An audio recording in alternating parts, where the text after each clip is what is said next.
I'm Hannah, 29 years old, and I had been relentlessly pursuing my father's validation, laboring endlessly as a computer programmer in Seattle to demonstrate my value. However, everything transformed during my birthday celebration the previous month. Standing before our complete family, my father spoke words that crushed my spirit: "You'll never achieve anything meaningful." What he hadn't anticipated was my subsequent declaration, one that left him speechless and altered our dynamic permanently.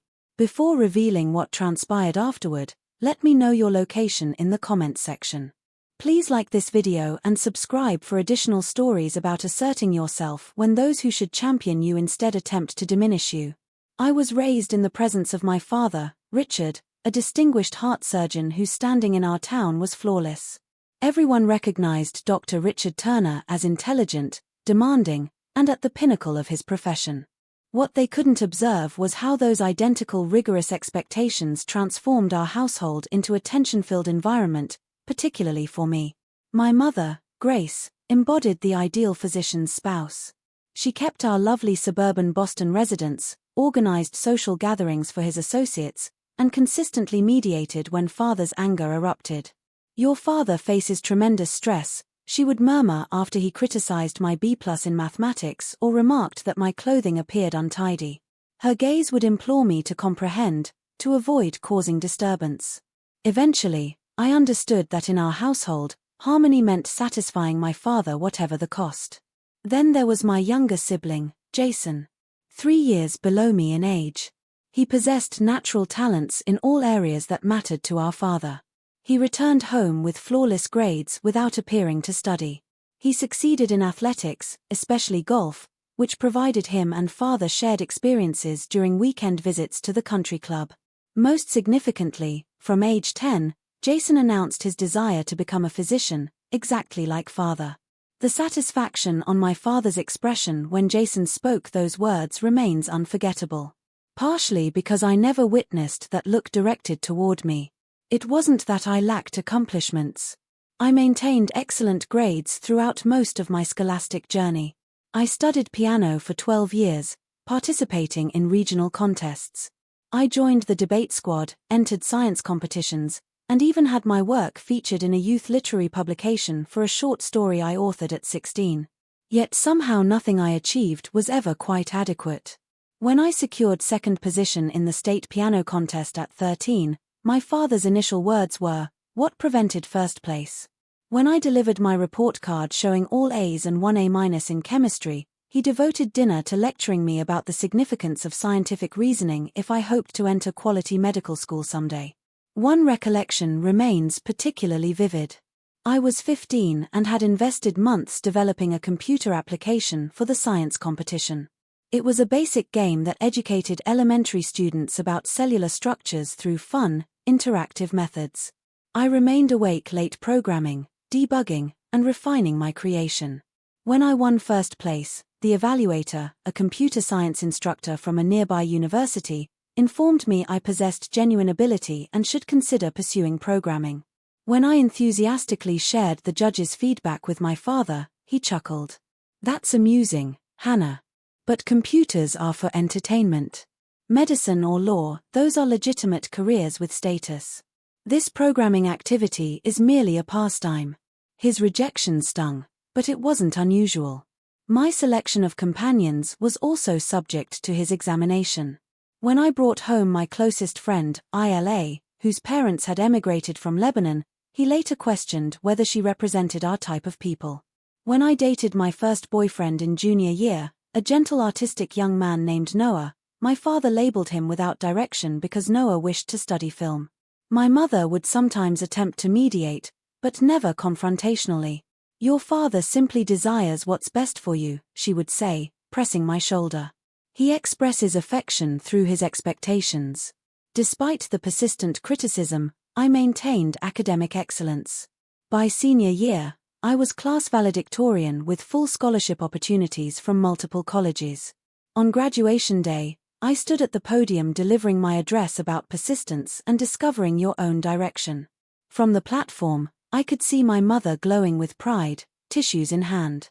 My father sat near her, repeatedly checking his timepiece, his expression disinterested. At the celebration following, he barely recognized my accomplishment. Speech was somewhat predictable, don't you think? And you hurried through the central portion. When the principal approached to congratulate him on raising such an accomplished daughter, he smiled stiffly and shifted the conversation to Jason's recent acceptance into an elite summer science program. That summer, I reached a decision that would generate the first significant division between my father and me. Despite his expectations that I would follow pre-medical studies at an Eastern Ivy League institution, I accepted my scholarship to the University of Washington to pursue computer science. When I revealed my choice at dinner, my father's expression darkened with rage. Computer science at Washington. You're wasting your capabilities on video games and websites. No daughter of mine will squander her education on some fashionable tech degree from a second-rate institution. It's a premier program, Dad, I attempted to clarify. And I excel at it. I find it fulfilling. You find it fulfilling because it's simple for you, he snapped. Medicine requires dedication. It distinguishes the truly outstanding from the merely satisfactory. But I suppose if you're content with mediocrity. His words hurt, but for the first time, rather than attempting to satisfy him, I stood firm. I'm departing for Seattle in August, I stated quietly but resolutely. His reaction was swift and crushing. Then you're leaving without my assistance. Not $1 of my money will support this foolish decision. My mother gasped. Richard, surely you don't intend. I absolutely intend it, he interrupted. She desires independence to make poor choices.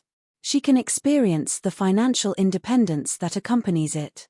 That evening, I wept into my pillow, conflicted between the relief of finally advocating for myself and the fear of having to finance my education completely alone. But something had transformed within me. For the first time, I was selecting my own direction regardless of my father's validation.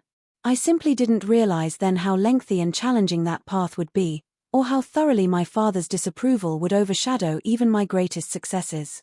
August 2014 represented my first experience of genuine independence as I entered the University of Washington campus.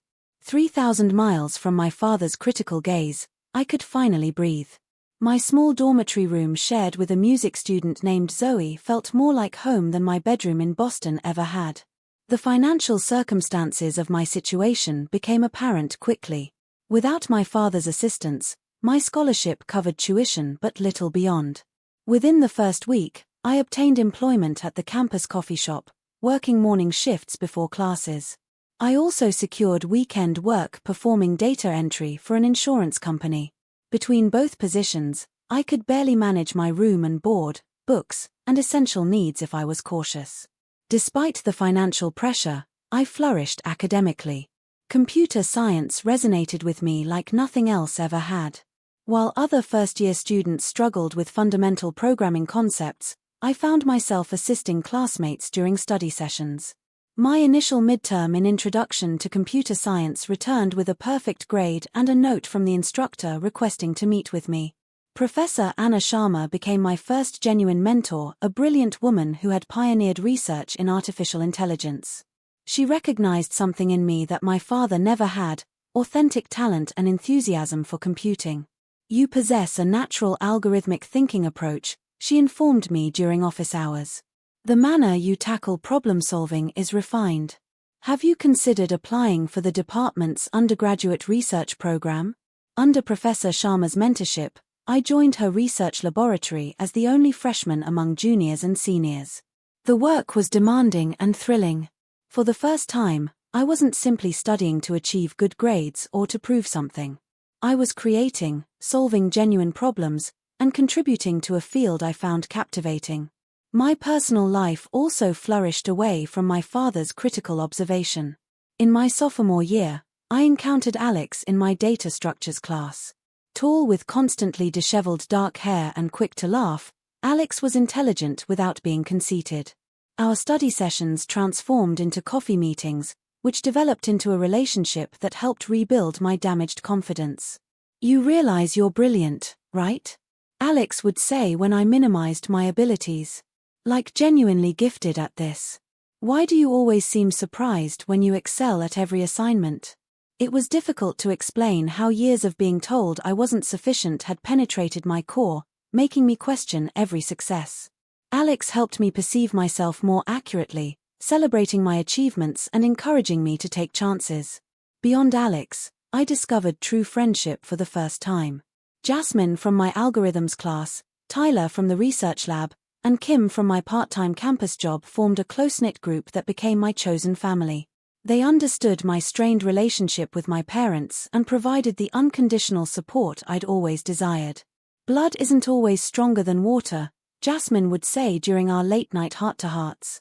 Sometimes the family you select is more significant than the one you're born into. While I was establishing this new life, contact with my parents became sporadic. My mother called weekly initially, her voice always colored with concern and sadness. My father refused to speak with me directly for the entire first semester. When I did return home for Christmas that first year, the atmosphere was freezing. "Still enjoying your computer games?" my father asked over Christmas dinner, his tone making the question an insult. "I'm enjoying my computer science degree," I corrected calmly. "I'm conducting research with Professor Sharma on machine learning applications." He merely grunted and turned his attention to Jason, who was home from his pre-medical program at Harvard and full of stories that my father found far more deserving of attention. These tense holiday visits became our only genuine contact. As the years progressed, I made the trip home less frequently, finding reasons to remain in Seattle for shorter breaks and only making the cross-country journey for major holidays. In my junior year, I obtained a sought-after summer internship at a major tech company in Seattle. The experience confirmed what I already knew: I was on the correct career path. My work that summer on a project using algorithms to optimize cloud storage solutions earned me a return offer for after graduation. They're offering me a full-time position with a starting salary of $90,000, I told my mother over the phone, unable to contain my excitement.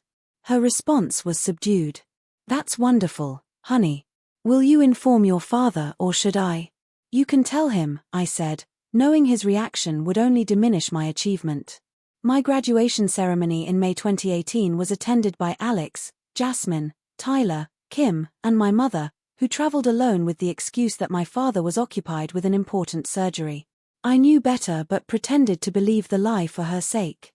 As I crossed the stage to receive my diploma summa cum laude in computer science with a minor in mathematics, I searched the crowd for my mother's face. The pride I saw there meant everything. But I couldn't help noticing the empty seat beside her where my father should have been. That summer, I began my career at TechStream Solutions, a promising startup working on cloud optimization software.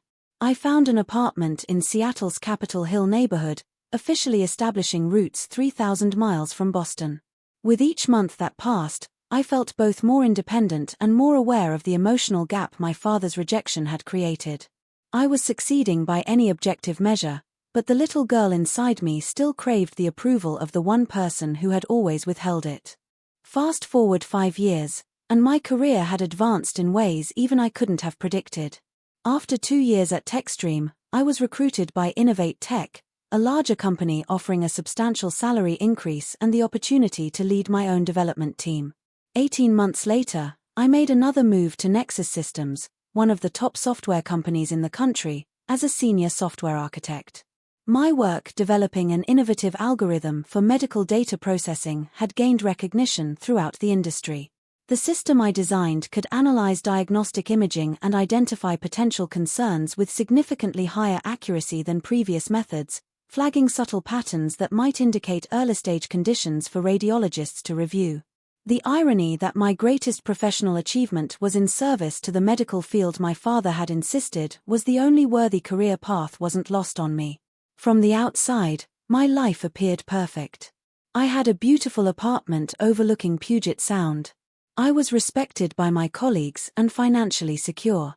Industry publications had featured my work, and I'd been invited to speak at several major tech conferences. But beneath the success, I still struggled with the emotional scars of my childhood. Contact with my family had dwindled to occasional phone calls with my mother and an annual Christmas card exchange. My father and I spoke rarely, and when we did, the conversations were superficial and strained. He never asked about my work, and I stopped offering information that would only be dismissed. Jason had followed our father's prescribed path, graduating from Harvard Medical School and securing a prestigious residency in neurosurgery. In our infrequent texts, I could sense his discomfort with the family dynamics, but he never openly sided with me against our father. I couldn't blame him. He was navigating his own relationship with our difficult parent. Despite professional success, my personal life was more complicated. After 3 years together, Alex and I had parted ways when a job opportunity in San Francisco proved too good to pass up. The distance might have been manageable, but I think we both recognized that I wasn't emotionally equipped for a healthy long-term relationship at that point. "You build firewalls around your heart, Hannah," Alex said during our final conversation. "Every time I get close to the real you, you throw up another layer of protection. I can't spend my life trying to hack into your emotions." The analogy was painfully accurate. I did guard myself fiercely, afraid to be vulnerable, afraid of rejection. After Alex, I dated sporadically but never let anyone get too close. A few months with Michael, a kind architectural engineer, ended when he gently pointed out that I seemed more committed to my work than to our relationship. Work became my refuge and my identity. I routinely stayed at the office until 9 or 10 at night, took on additional projects, and worked weekends when I could have delegated. My team respected me but whispered about my intensity and lack of work-life balance. I was aware of this reputation but couldn't seem to change the patterns. Something in me still needed to prove my worth through achievement. At 28, I started therapy, finally ready to address the childhood wounds that continued to shape my adult choices. Dr. Rivera, with her calm demeanor and insightful questions, helped me see how my relationship with my father had created a template for how I approached everything from work to relationships. "You're still trying to earn the approval of someone who made it impossible to satisfy him," she observed during one session. "And you've internalized his voice to the point that you don't need him to criticize you anymore. You do it perfectly well yourself." Through therapy, I began to recognize the signs of perfectionism and anxiety that drove me to overwork.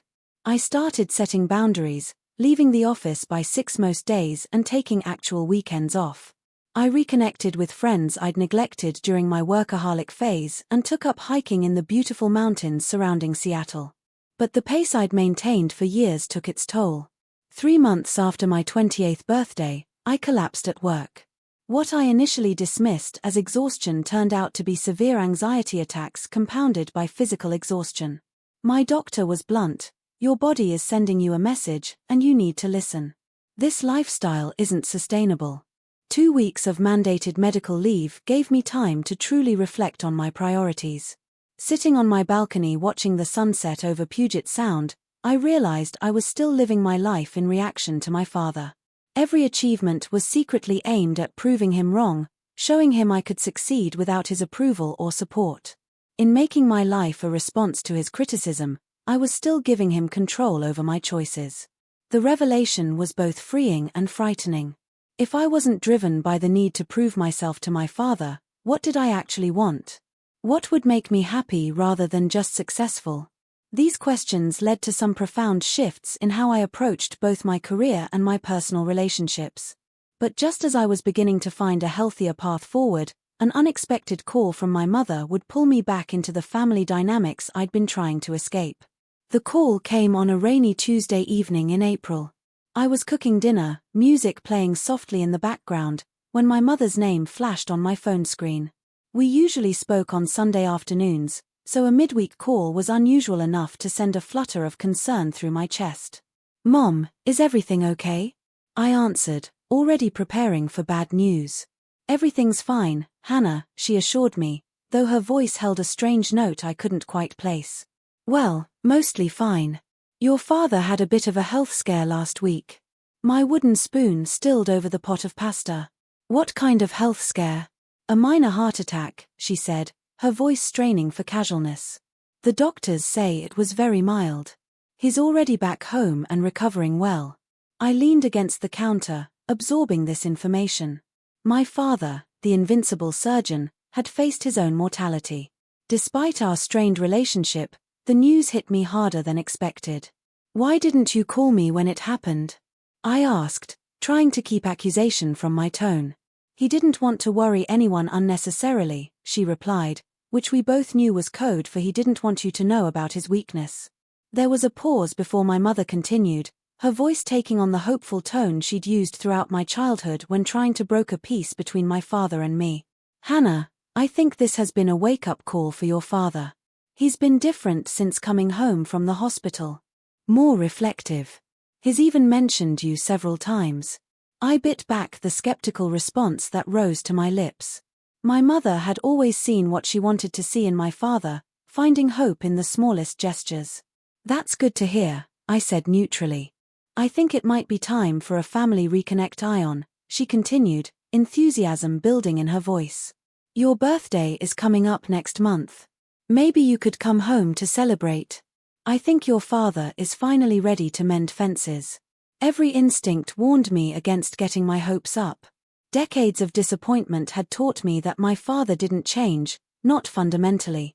But there was something in my mother's voice, a conviction I hadn't heard before, that made me hesitate before refusing.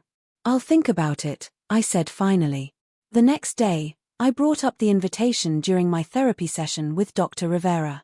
How do you feel about seeing your father? She asked, watching me carefully. Conflicted, I admitted.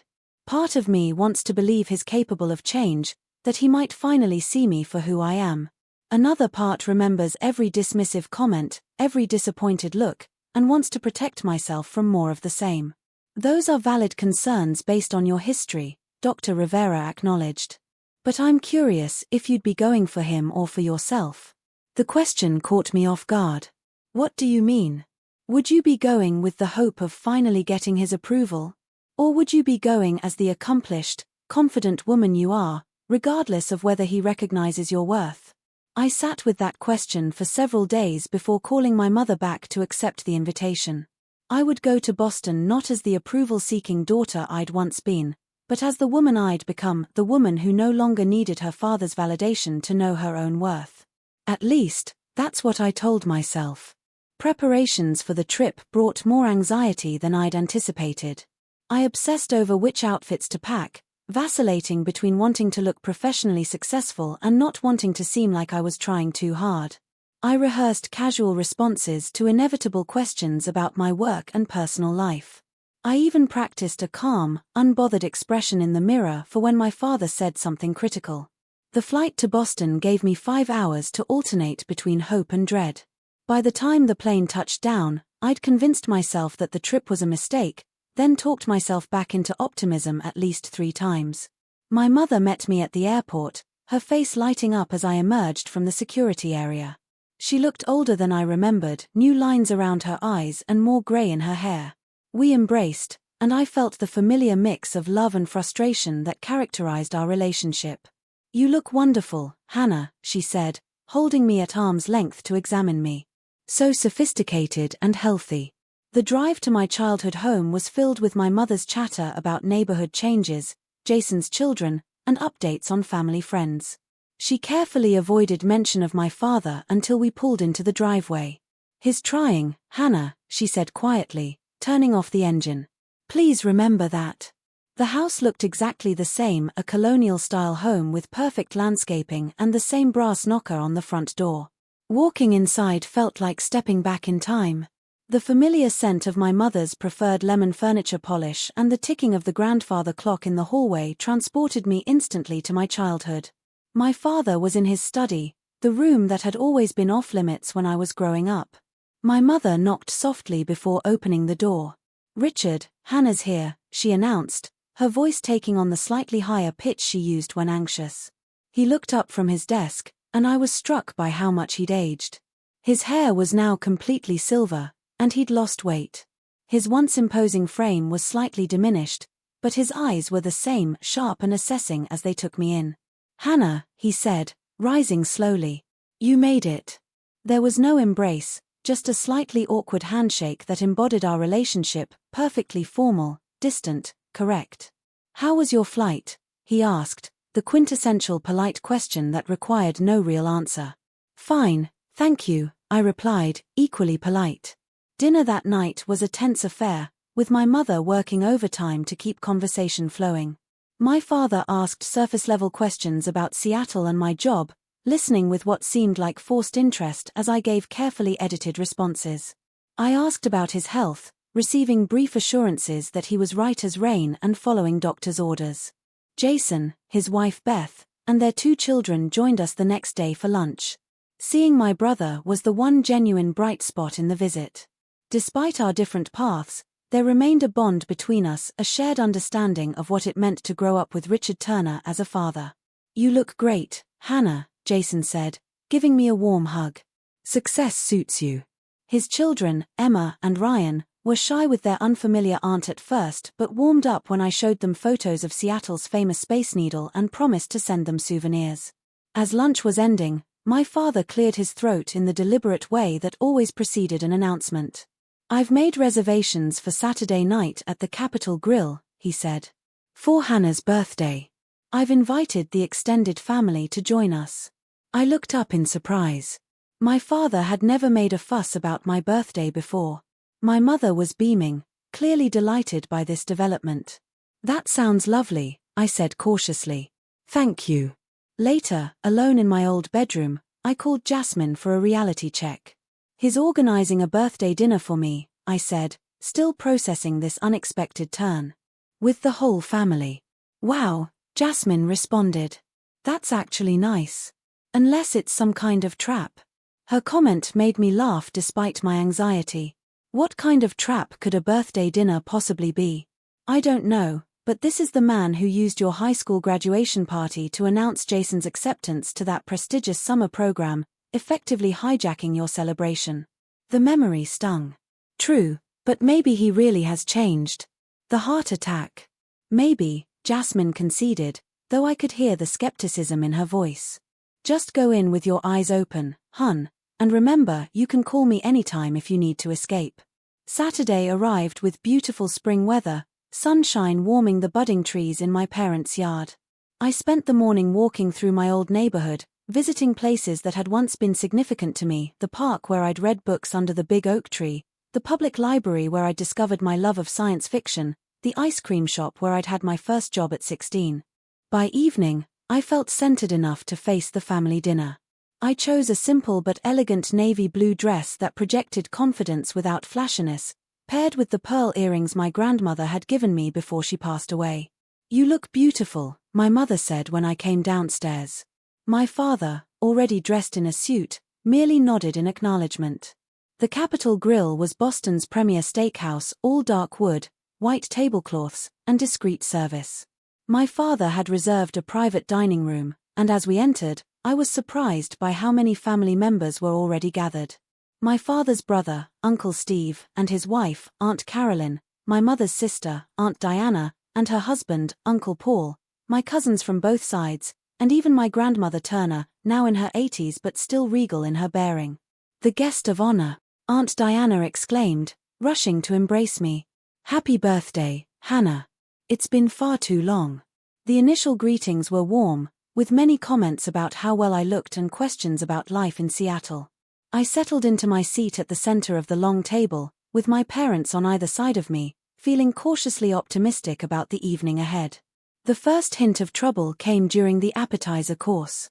Uncle Steve, always interested in business and investments, asked about my work at Nexus Systems. "Hannah's been doing very well," my mother interjected proudly. "She's developed some kind of special computer program that doctors are using. It's an algorithm for analyzing medical imaging data," I clarified. "It helps radiologists identify potential concerns in scans by recognizing patterns that might indicate early-stage conditions." "That sounds impressive," Aunt Carolyn said. "My neighbor mentioned something similar in her book club last month. Is that related to your work?"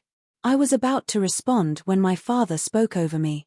"It's all very technical and specialized," he said dismissively. "Not really dinner conversation." I felt the familiar sting of his dismissal but maintained my composure. "Actually, I'd be happy to explain it in simple terms," I offered. My father took a long sip of his scotch. "Let's talk about something everyone can relate to. Jason, how are things at the hospital? I heard your department is considering that new surgical approach we discussed." And just like that, The conversation shifted to Jason's work, a topic my father found far more worthy of dinner discussion. I caught my mother's apologetic glance and gave her a small smile to indicate I wasn't upset. But the familiar pattern had emerged, and I felt my guard rising. As dinner progressed and the wine flowed freely, my father became more animated, telling stories from his surgical career to an appreciative audience.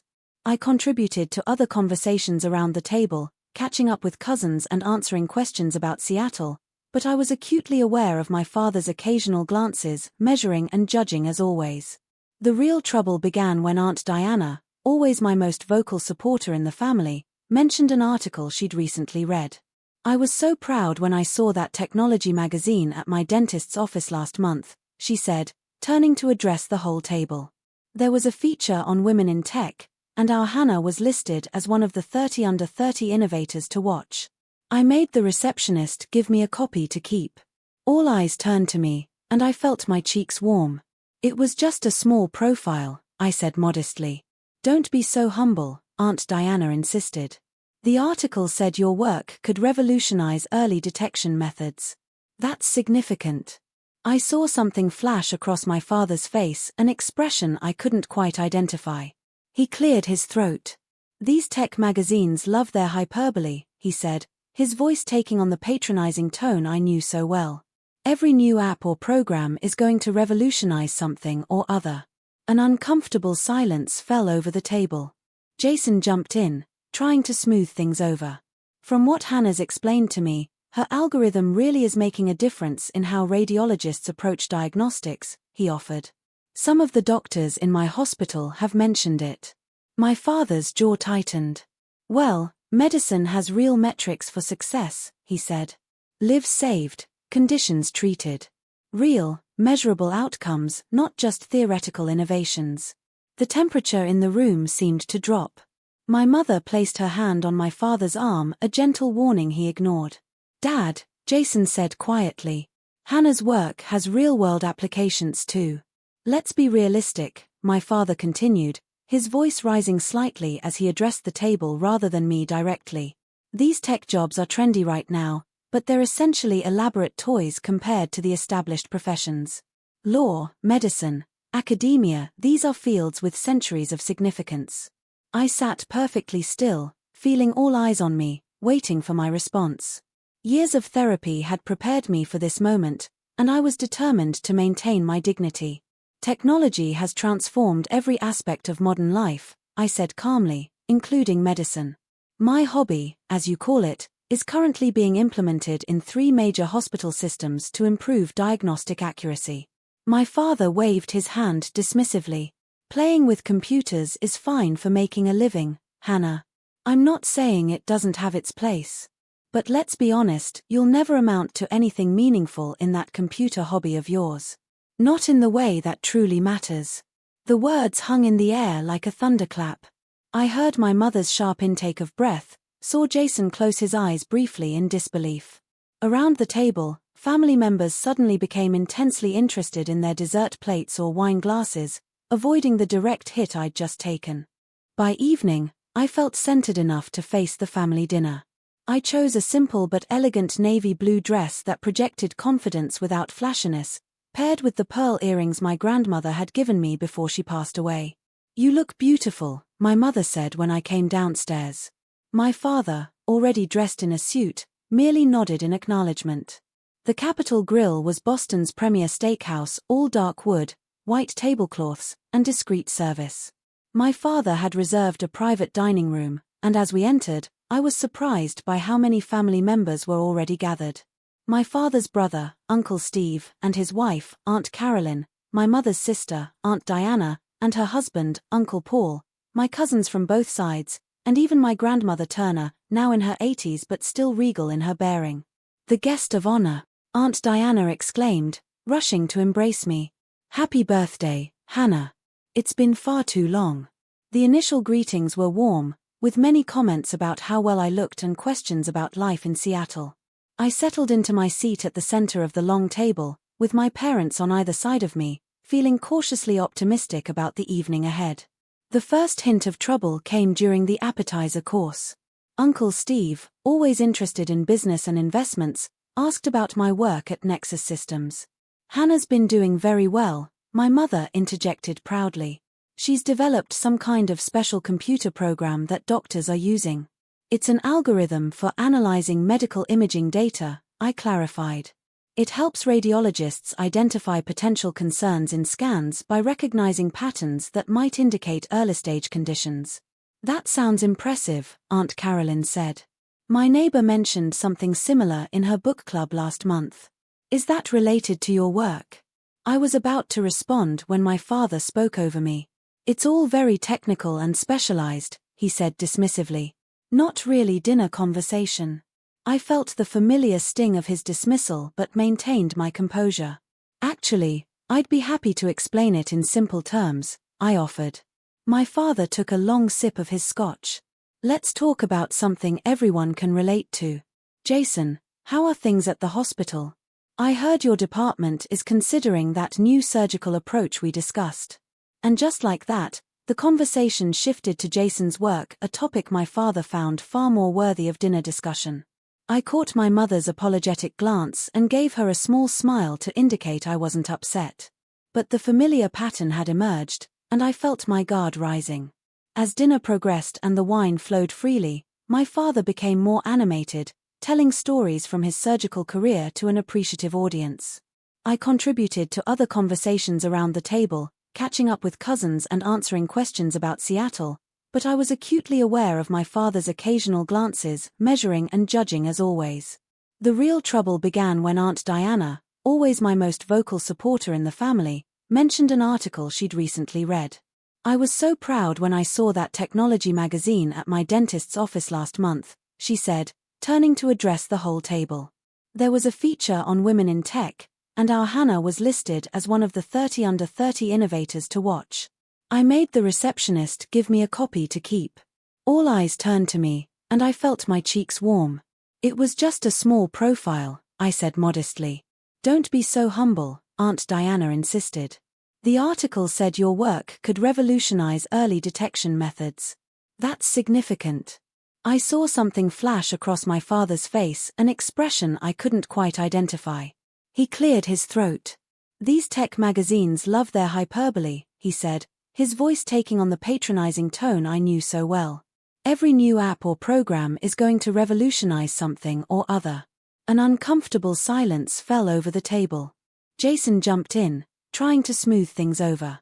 From what Hannah's explained to me, her algorithm really is making a difference in how radiologists approach diagnostics, he offered. Some of the doctors in my hospital have mentioned it. My father's jaw tightened. Well, medicine has real metrics for success, he said.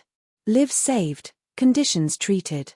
Real, measurable outcomes, not just theoretical innovations. The temperature in the room seemed to drop. My mother placed her hand on my father's arm, a gentle warning he ignored. Dad, Jason said quietly. Hannah's work has real-world applications too. Let's be realistic, my father continued, his voice rising slightly as he addressed the table rather than me directly. These tech jobs are trendy right now, but they're essentially elaborate toys compared to the established professions. Law, medicine, academia, these are fields with centuries of significance.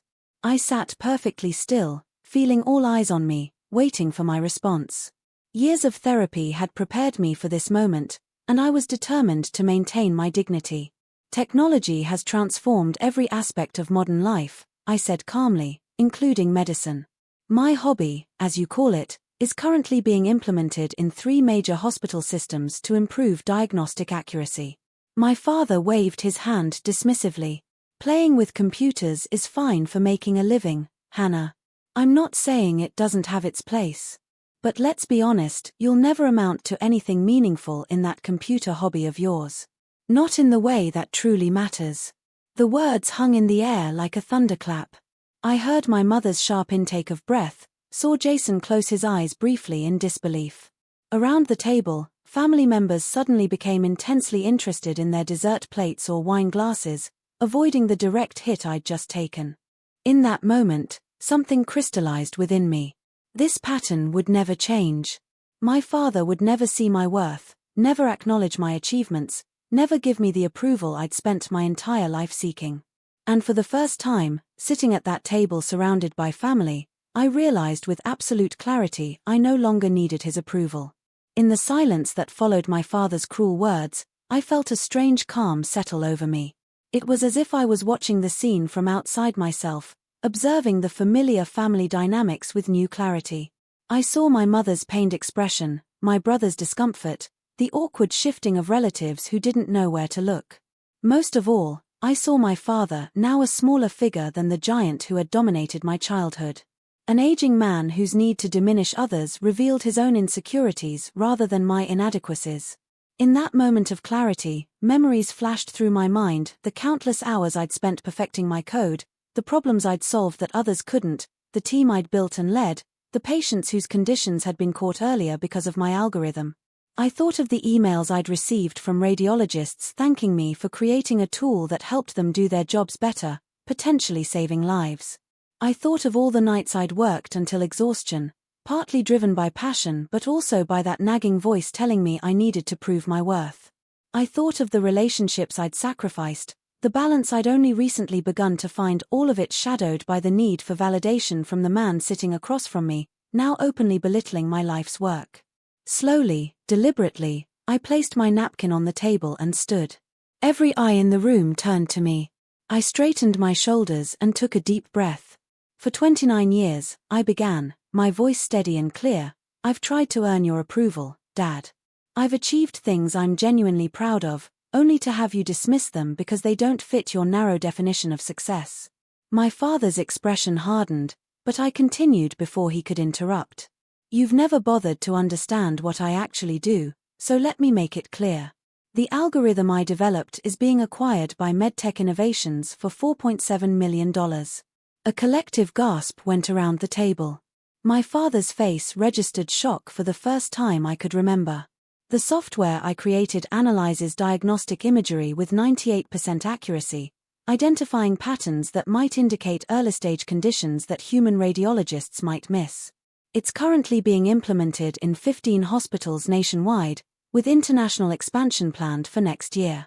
I turned slightly to address the whole table, no longer focusing solely on my father. The irony isn't lost on me that my greatest professional achievement is actually in service to the medical field, the only career you ever considered worthwhile. My computer hobby is saving lives, Dad. My voice remained calm, but I could feel power in my words. Years of suppressed truth were finally finding expression. I've used part of the proceeds to establish a scholarship foundation for women pursuing STEM education. It's named after Grandma Eleanor. I nodded toward my mother's mother, who had always encouraged my interest in science before she passed away. She believed in me when you couldn't. My grandmother would have been proud of this moment, I thought. She had always told me to stand in my truth. And there's one more thing you should know, I continued, looking directly at my father, whose face had grown increasingly pale. 3 months ago, I purchased the mortgage on your house from First Boston Bank. I've paid it off in full. The deed will be transferred to Mom's name next week. This last revelation caused my mother to cover her mouth in shock. My father's face drained of all remaining color. I didn't do this to prove anything to you, I clarified. I did it because financial security is important, especially as you recover from health issues. But I also want you to know that your daughter, the one who would never amount to anything meaningful, is capable of providing that security. I picked up my water glass, taking a small sip to steady myself before delivering my final thoughts. I don't need your approval anymore, Dad. I know my worth. I know the value of my work. And I know that success isn't measured by prestige or tradition, but by impact and personal fulfillment. I have both, despite your constant undermining, not because of it. With those words, I placed my glass back on the table, nodded briefly to the stunned faces around me, and walked calmly out of the private dining room. My legs carried me through the restaurant and out into the cool Boston evening, where I finally allowed myself to take a shaking breath. I had done it. After 29 years of seeking validation from someone determined to win.